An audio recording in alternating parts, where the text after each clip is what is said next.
Welcome again to another episode of the Hometown Hawks podcast. I'm your host, Henry, joined by my two other clowns here, Jesse and Mr. Wright, I guess.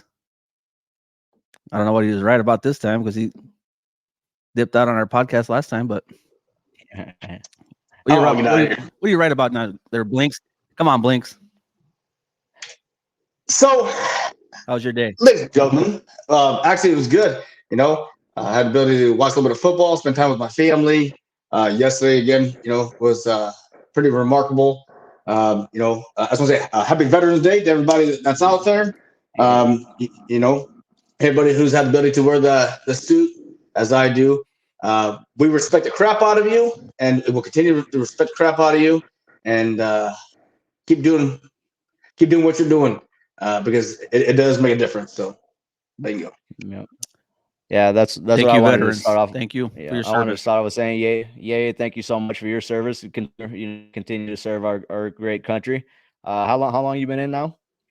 19 and a half years. In July, I'll hit 20 here on this wonderful post of Fort Knox, Kentucky, where I'm currently at. But again, if it's not for you guys who continuously,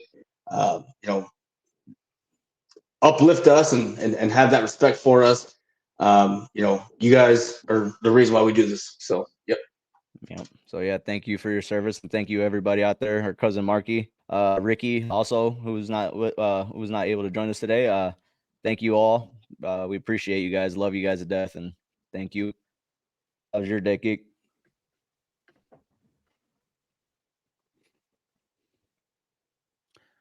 I had a good day, boys. Just some running around, get stuff done, get ready for this exciting week of football. Boys, our Hawks are, what are we now? 8-2? 8-2. Yep. Absolutely. 8-2. Let's go. Yeah. And what we look. And what did we watch yesterday? Wasn't that crazy? we saw something we've been waiting for all season long. A complete football game. One complete football game. That's what we wanted all season long, and it was awesome. I just want to know that, like, a quarterback threw the ball, receivers caught a ball, like seeing like pitch and catch, and not it having to be the Torrey Taylor rocking it, and I want to get into defense because I know, as you stated earlier this week, that we have a special guest, but I'll wait on the defensive portion of this. Yeah, tell you what. So everybody, I guess we kind of put a little tweet out there, not tweet, but a message to our page. We got a special guest joining us here tonight. Without further ado, I guess we'll just bring him on the show here. Absolutely. He can kind of introduce himself. But they don't need me to introduce him here. He could probably do a better job than me here. So here we go.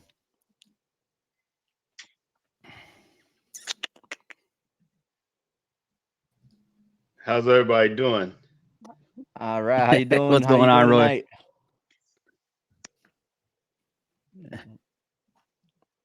Tonight? Absolutely. Ladies and gentlemen, we have the privilege and great and honor to welcome Mr. Roy Higgins to our podcast. Thanks, man. I appreciate that. I'm humbled by the invitation. Still happy about yesterday. Well, oh man, we're all smiles. We all are. You can tell the energy, and everybody was excited to talk about it. Man. So how was your trip back home, Roy? It was cool. It was cool. Yep. Once I get to Peoria, it's not far from there. So yeah, it was a safe drive back. On the way back, a tractor trailer hit a deer. I just thank God it wasn't me, and kept on rolling. Yeah. Yeah. Make that trip every So Saturday. I made that trip to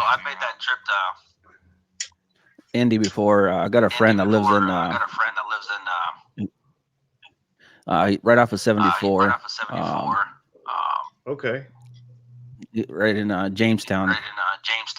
Yeah. I know where Jamestown is. Yeah. You drive right past there. So Yeah. all right. Well, we're here to talk about the Iowa Hawkeye football team, huh? Absolutely. So what are your initial thoughts there, Roy? What do we got going on? What happened yesterday? Well, we played three-phase football. Every cylinder was hitting yesterday. Our special teams, our offense, our defense. We played Hawkeye full football yesterday. Yes, we did. We've Great been to exactly see right. all that come together. It was well overdue. So should we just get started here by talk about our offense, all right? So our offense surpasses 400 yards of offense.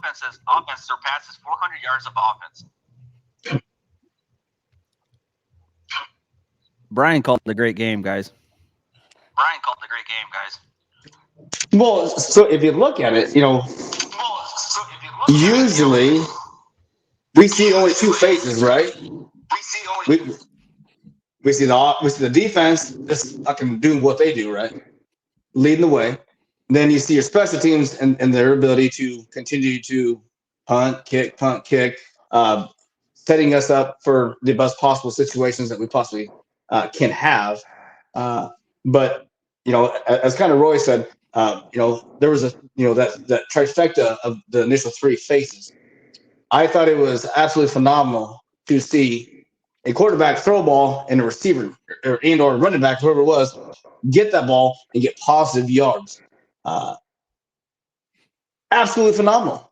It sounds crazy, but it's a rarity, right? Because we've gone this long without seeing that happening. And I'm not going to sit here and I keep knocking on wood every time I talk about this. It was just great to see actual three-phase football, and not knowing that our defense. And I'm not sure if you guys know, but Jay Higgins is a stud. If you saw that shit yesterday, if you absolutely saw that shit yesterday, he was Johnny the Spot, Castro, all those guys. They killed it. So it was a momentous moment to see that, per se. You hit it right on the head there. What do you got, Jesso? Pretty much summed it all up. I mean, it was just nice to see just the play, just everything in general, right? Like I said, just a whole complete football game. Right away, we're throwing down the ball downfield, which we don't really get to see too often. And it was awesome to see right away. It was like, okay, we kind of feel it right away. And then it was just throughout the whole game. I was just sitting there watching. I was like, man, what is going on? We had a couple of drives there. We had four first downs right away. Like our opening drive is like, this is great to see. Of course we threw that. Even when we threw the pick right before the half, it was still exciting. It gave us hope. It's like, okay, even though we the pick down there, we were still able to we were able to move it down there. We could do it again. That's how great the offense looked. The offensive line was giving Deacon a good time behind, to throw, and it was fun to see. And as always, some of the season, it was kind of like, all right, I'm tuning to watch our fans, and guess what? They still balled out also this, and it was great to see that they were able to stay off the field, for most of the game because our offense was actually moving. So it was a great, just all in all, great game. Torrey Taylor, he didn't get good punts off last week against Northwestern. Even they were talking about it on the commentary last week. He didn't get very many off this week, but he was the ones that he kicked, like they were tremendous. Helped us out a lot. So all in all, special teams, defense, offense, hell, everybody in the back, everything was working well for Iowa football yesterday. So here's a few more things, boys. Here, so okay, first time in a long time, We had no 3 and outs. No 3 and outs. Drew Stevens was 3 for 4. He missed his field goal. It was a 54-yard field goal that he missed beginning of that first drive, which we didn't get to see on TV because the Illinois game was on. We totally missed that first drive. I was out there cussing up the TV. Our boy Jazz Patterson rushing touchdown. Caleb Brown with the touchdown. He was a huge impact player this game on the offense. And even at the end of the game when Caleb Johnson actually got in, he was running the ball hard. I think that's probably the hardest I've seen him run this season. He was hitting those holes, and he had a nice 23, 24-yard run there at the end of the game. And I have no doubt in my mind we would have pounded that ball in there to end the game, but it was the right thing to do. There, kneel the ball. Game was over anyway. So, let's listen to more. Nobody wants to hear us talk. Let's listen to Roy talk here for a little bit.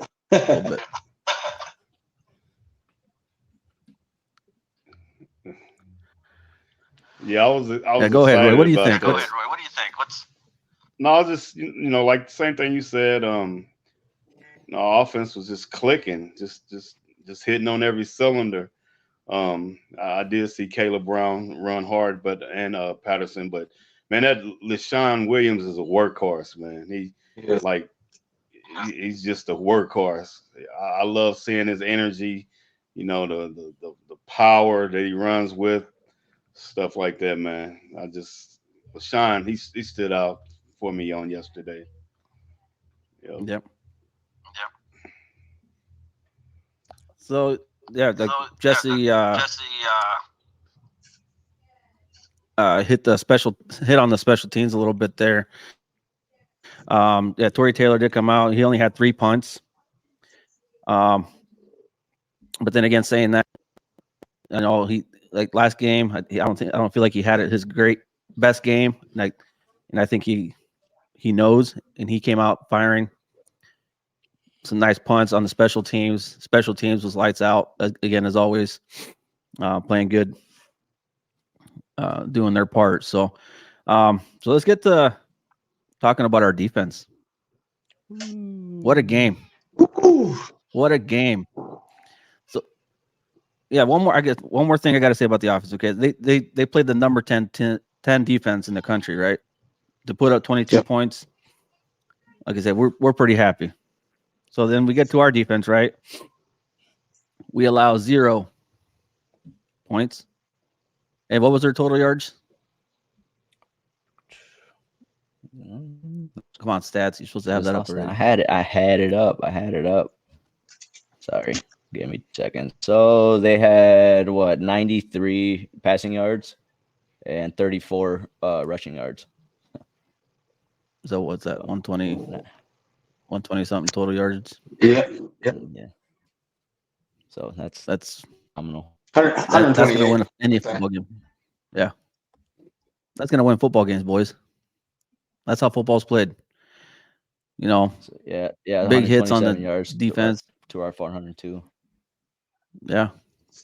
So, and again, if you look at the credit, and a kind of question to Roy, when you sit there and you look at the credit to the defense, who continuously have the ability to be the showstopper. Out of curiosity, your amazing son, who is a staple of our defense, and knowing some of the flaws that the offense has, what are some of the motivations that he and the others constantly or continuously kind of use, push forward, even in, let's say, I'm gonna say dark times, but when they know that they're the staple of this team. I just think that everybody on our defense, like, they want that situation to be in their hand. I mean, like it seems from what I've seen that they love rising to the occasion, and they could just continue to rise to the occasion. And it seems like they get joy, not as far as fatigue being on the field.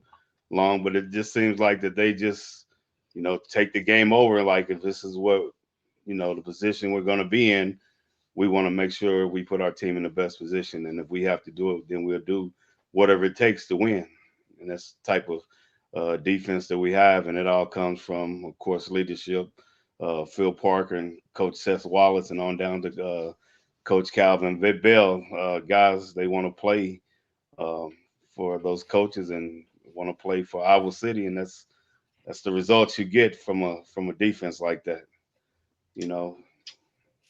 If we need to win the game, if it's 4th down and goal, and we have to stop them to win the game, that's what we'll do by any means necessary.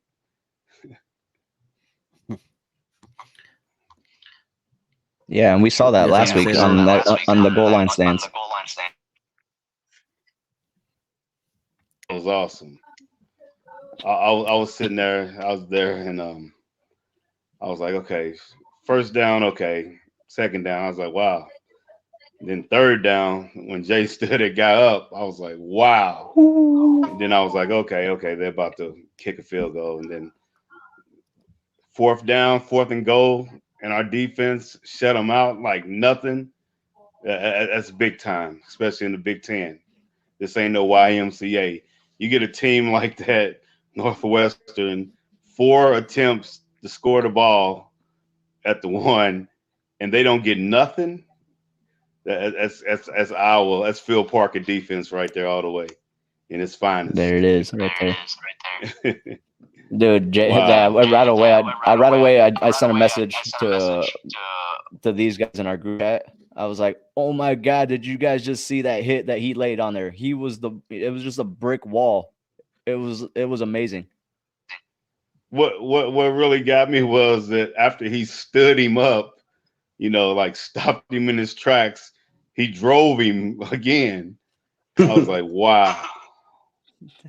But it was a lot of, I mean, in that play, I know Jay did a great job, but you can look and see that the line, they all was in the right gaps and shifted right. And I even seen maybe it was 2 that pulled and they kind of hit Nick Jackson right there. And everybody was doing their job, and obviously Jay made the big play, but I think it's because everybody else did their job too. Yep, for sure.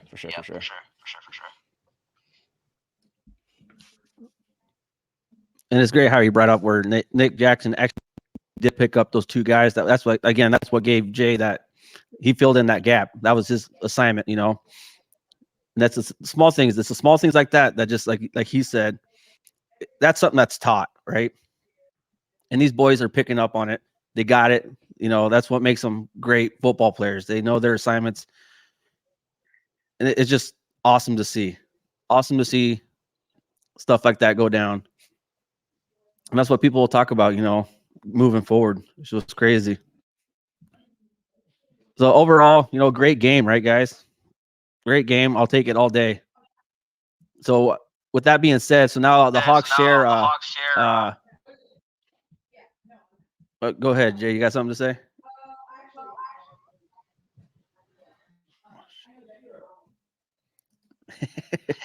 Sorry, we got some technical difficulty here. Go ahead. You got something to say, Jay? Or Jay or Roy? No, I didn't say nothing. I'm just excited. I'm trying not to look all the way to Indianapolis. I know we still have a lot of more football, 2 more weeks, but I'm really anticipating. Now, I'm just gonna go ahead and say it. I'm not playing the game, but I really want. I want to see our defense play in the Big Ten championship, and I really want to see, I want to see this. I do, but I know we got to get past Illinois, and we got the Nebraska game, but I'm really looking forward to the Hawkeyes coming home to my home state and city, playing that Big Ten championship. You finally just get to go up the road instead of all over here. Exactly. So Roy, I got a quick question. So yeah, right here, I'm looking at these stats real quick. So last year, Jay had this when he first kind of started seeing the field, right? To finally getting some snaps last year, and then this year being the primary guy, going from 40 total tackles last year to now having 121, and we're not even done with the season, and being one of the leaders to get the Dick Buckus Award at the end of this season. You know, he's one of the runners up, like in the running. To hear that as a father, you know, we're up three, we all got sons. Yeah, semifinalists. We all got sons here, you know. And I just want to hear like your side of it. How does that feel as a father to just to know that your son is literally one of the top linebackers in the nation? Well, I'm not surprised. I'm humbled by it, but I'm not surprised.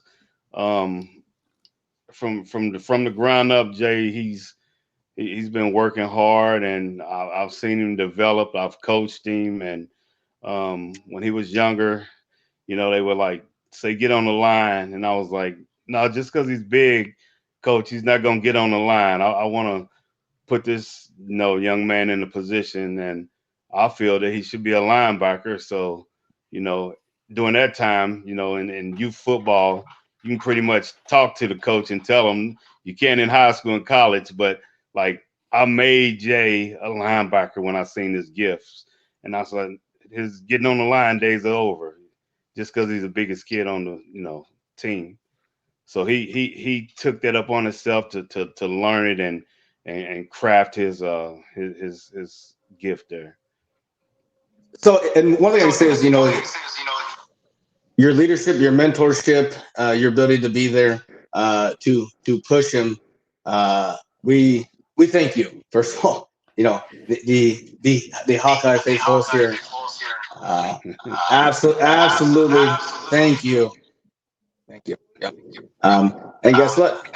Every Saturday, when we have the ability to see him push forward, dig deep, get down with the D. It's a blessing, and good job.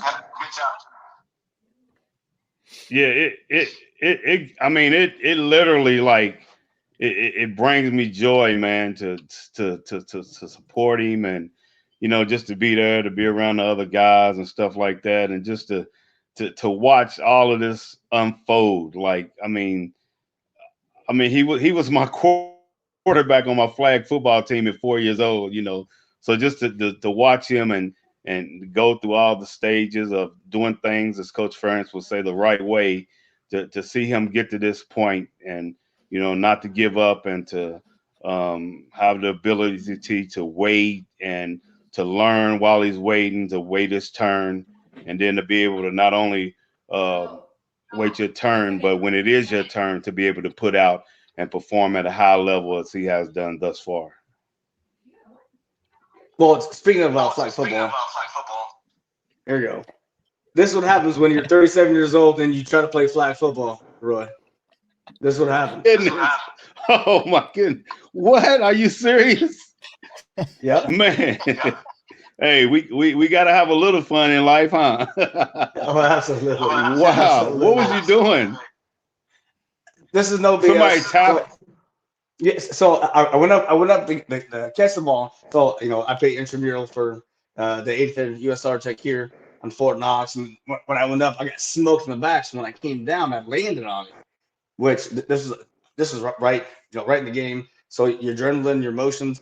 I ended up breaking it in two different places. I broke it here, then I broke it here. So two fractures. But I played through the game, and it was about 4:30 in the morning. I woke up and hey, there's something wrong with this thing. Well, ain't that funny how like the adrenaline is, you know, when you're in the moment, you caught up in it, and you know, I'm okay. You know, your head could be taken off. I'm okay. I still can see. I don't have no head, but I can see, because you caught up in the hype and the moment of what you're doing, the things that you love. Yeah, I can see that. Yeah. So they're in Indy there. Do you actually live in Indianapolis? Like, do you live out on the outskirts of town? Like, you got a farm, or do you live out on a farm? I see some pictures of you with horses and whatnot. Yeah. I inherited some land from my dad, and I keep some of my animals there. But I'm out toward the Brownsburg area. Okay. Yeah. I've been there. Yeah. Okay. Well, boys, you guys got anything else for Mr. Roy here, or what's up? And I know we don't do this much, but I just want to dip into a little bit of Illinois. Illinois, they're coming off of 2 incredible wins the last 2 games. Paddock as a quarterback, he's firing on all cylinders. He's making things happen. But what I know and what I truly know is that Illinois has not played a defense like the one that we have. And I think that we're going to have Paddock's number next Saturday. And I'm ready. Yeah, I'm excited. I'm excited about next week. It's also senior week too, so senior game. I guess we'll march out there with Jay on the field like the others have done in the past. So that's real special for me and my family as well. Looking forward to that. I'm sure the emotions will be flowing, won't they? Oh yeah, when the tweet came out about game time earlier today, and talking about senior day and all that, yeah, I began to get emotional. I said, "Calm down, keep calm." As my granddaughter Roya would say, "Calm down, keep calm, calm down." Yeah, but it's gonna be emotional for me.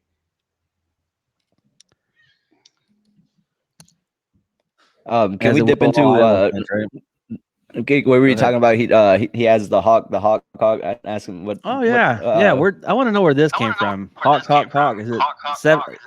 Hawk 7 now, right? Yeah, it's a 7 Hawks now. Yeah, it originally came. I wanted my ultimate goal was to start a fanfare back in 2020 and have everybody in the whole Kinnick 70-some thousand chant Hawk.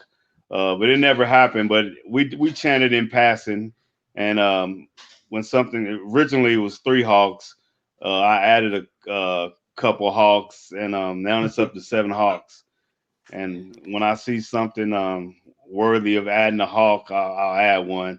And definitely on yesterday, the way our team played in all 3 phases was worthy of getting a Hawk. So it's 7 Hawks now. That's cool. Oh, yeah. Nice. I thought I was going to be able to complete it as 7 Hawks, but look like I'm going to have to potentially have room to add another or 2. We hope. Yeah. But I love them Iowa fans, man.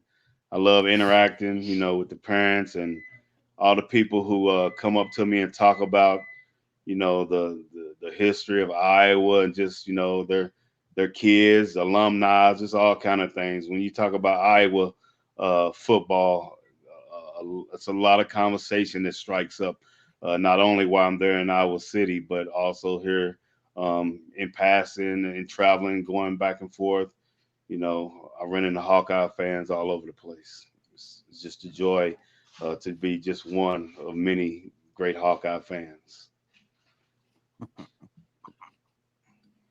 Awesome. And that's great to hear. We're all Hawkeye fans. We all grew up Hawkeye fans around here, and we welcome everybody and all Hawkeye fans. And with that being said, boys, I think this comes to our end of our pod here. So we should we'll